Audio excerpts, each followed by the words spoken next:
Welcome to the Dr. Dance Mom Podcast, your guide to strong dancers with a bright future. I'm your host, Dr. Tara Christensen, doctor of physical therapy, dance medicine specialist, and proud dance mom. Let's dive into today's episode. The information presented in this podcast is for educational purposes only and does not constitute medical advice. Listening to this podcast does not create a healthcare provider-patient relationship. Always seek the advice of a qualified healthcare professional regarding any medical conditions or treatment. Hello, everyone, and welcome back to the Dr. Dance Mom Podcast. I'm your host, Dr. Tara Christensen. I've been on a little bit of a hiatus for a couple of weeks, so I apologize. But things have been a little bit busy over here. It's the middle of competition season. I do have a daughter who's a competitive dancer, so things have been a little bit crazy with competitions. We had 2 weekends back to back where she was competing. And so just trying to recover in between competitions, get back to sort of normal baseline. I do have another daughter as well. And then, I work a part-time job and have a business. So things can be a little crazy at times, but I love providing tidbits of education. Just be super patient with me over the next couple of months. I also have something really exciting coming up in my business. So there's some really big things happening that I'm super excited to talk about once things are ready to speak on and come to fruition a little bit more. So stay tuned for that. In the meantime, it may be a little bit more sporadic in terms of recording and putting out episodes until I can kind of return to a normal baseline, whatever that is. I think it's all relative at this point, but certainly the next couple of months, I won't have quite as much time on my hands. So I hope to be able to continue putting episodes out, but it may just be a little bit more sporadic than it has been. Today, what I really want to talk about is a condition called Sever's disease. And so I had this idea after my last episode. I really wanted to talk about different growth-related injuries and syndromes that dancers and other youth athletes sometimes run into. I do think it's important that parents understand what these different conditions look like, what they mean, so that when you go to maybe an orthopedist and your child is diagnosed with one of these things, you kind of have a better understanding of what it is to begin with.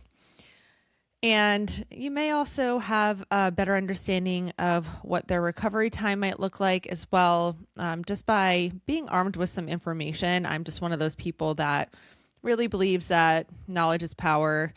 I think in today's landscape in terms of medicine, as parents, we definitely have to arm ourselves with knowledge so that we can be good advocates for our children.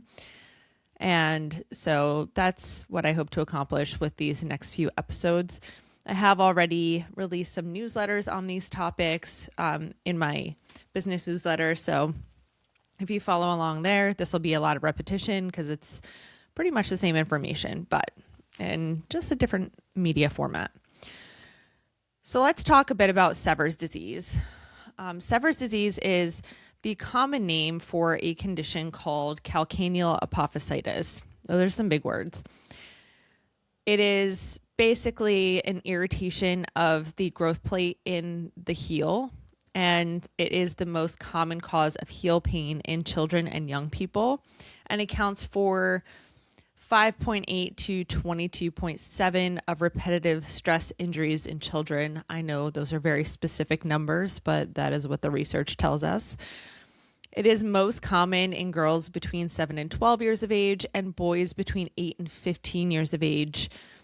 In general, it peaks between about 10 and 12 years of age. And the reason for those age ranges is because that's typically the times where each of those genders is undergoing the most rapid period of growth. It was first described in 1912 by Dr. Sever, which is where the name comes from, obviously. Calcaneal apophysitis is inflammation or bone edema due to stress in the growth plate of the heel bone, or the calcaneus. That is the scientific term for the heel bone. The inflammation occurs due to traction forces from your calf muscle on the growth plate. It typically occurs during periods of growth or growth spurts. So athletes are at an increased risk for the condition when they're in an active growth phase due to ground reaction forces. Anyone who does any sort of running, jumping, kind of high impact type activity would be more at risk for this. As the child grows, the growth plate is open, but eventually is replaced by solid bone once full maturation occurs. So that's kind of how growth will occur. Until then, the growth plate is weaker than the ligaments and the tendons around it. So that is why the growth plate is typically what gets irritated in children, just because the tissues that kind of attach in and around that growth plate are a bit stronger than the growth plate itself. The repetition of traction forces combined with the ground reaction force on the calcaneus causes bending forces on the inside of the growth plate, or the medial side. So, and that's traction forces that are imposed by the calf muscle as it contracts forcefully due to landings. Another cause can be overuse due to repetitive impacts that generate repetitive microtrauma in movements like running or jumping. This is, I think, where we see more of it in the dance space.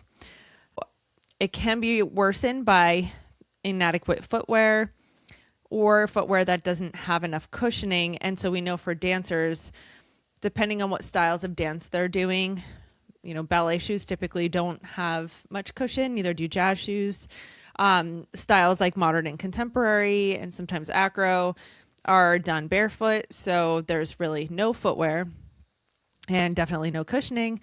So all of that repetitive trauma to and around the growth plate, just from all of that impact, is typically what will cause the condition.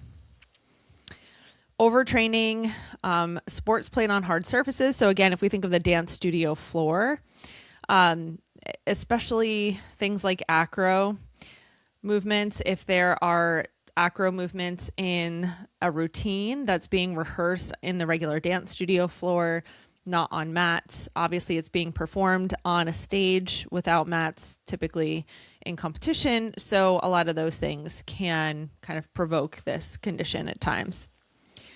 Severs usually is a unilateral condition, so that means it occurs on one side. Diagnosis is made typically based on signs and symptoms, but can be confirmed with x-rays.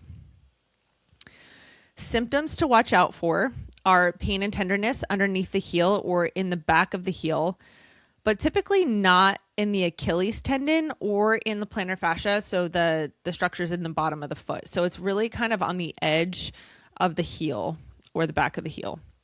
Swelling in that area as well, pain when you squeeze the heel or put weight on it, and stiffness in the heel area after sleeping. So those are all signs to watch out for. Pain is typically worse in shoes without a heel or when barefoot. So those are two conditions that will typically make them feel worse. So there are a couple of intrinsic and extrinsic factors that will contribute to Sever's disease. The first one is limited ankle dorsiflexion, and ankle dorsiflexion is just the ability to kind of lift the foot off the ground. So if you put your foot flat on the floor and lift your toes or your foot off the ground with your heel still on the floor, that's ankle dorsiflexion. So if that's limited at all, then that could contribute to Severs. Others are alterations in foot alignment. So if they have different foot posture than what would be considered to be normal, then that might contribute as well. Osgood-Schlatter disease is also considered a factor. Osgood-Schlatter is another growth-related syndrome that occurs at the knee, which I'll talk about in the next episode. And in the literature, the two are very closely associated in terms of not a causal relationship, but if a child develops one, they have an increased likelihood to develop the other. Flat feet is another factor. Having a club foot would be another one. Higher BMI or increased weight would be a factor, and increased height. So a child that's a little bit taller, probably because they've had larger growth spurts.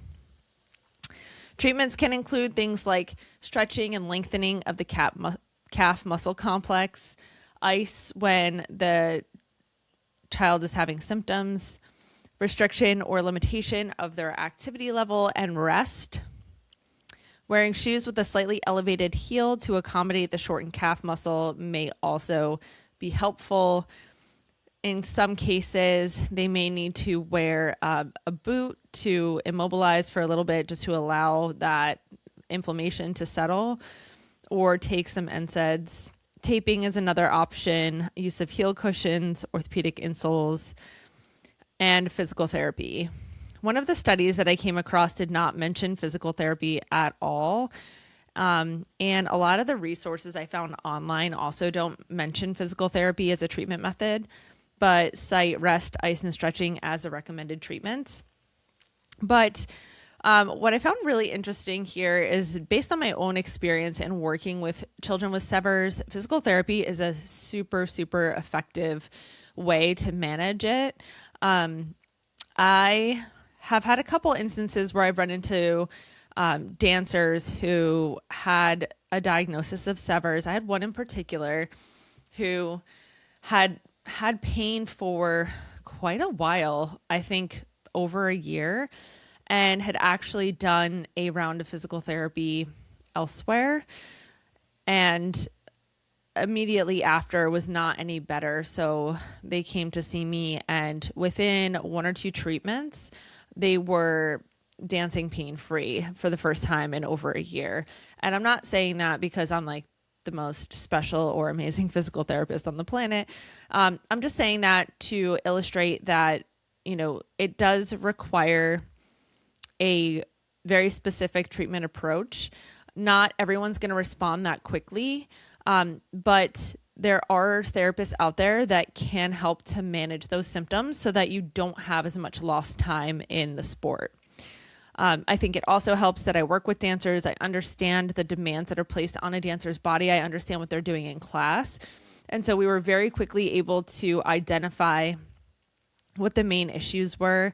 And especially with dancers who are, constantly on releve, if they're taking ballet, if they're taking jazz, and really kind of managing the load on that growth plate and being able to give them a proper return to sport plan. For a lot of people, this says rest might be required for several months. I'm sure that is the case in some severe cases. I have not come across a child who has needed that much rest. I think an active approach, again, to rehab has been really successful, at least with the patients that I've seen with Severs. And one of the sources cited return to play in 2 to 8 weeks. I think that's pretty accurate. It really depends on the severity of the inflammation and the severity of symptoms that the child is experiencing. And that kind of wraps up the basic information on Sever's disease. If you guys have any questions specifically about Sever's, or if there are any other diagnoses that you would love to see me cover, please note them in the comments, send me an email. I would love to kind of dive into any topic area that you guys want me to speak on. I think, again, arming yourself with knowledge on some of these diagnoses, some of these topics that can affect your child is truly the best way to be able to advocate well for your child. I hope you enjoyed today's episode and learned something. Please be sure to follow or subscribe so you don't miss a thing. Also, make sure you head over to Instagram and YouTube and follow us there. Send us your listener questions, topic suggestions, and feedback at doctordancemompodcast@gmail.com. That's Doctor, fully written out, Dance Mom Podcast, also fully written out, @gmail.com. Thanks so much for listening.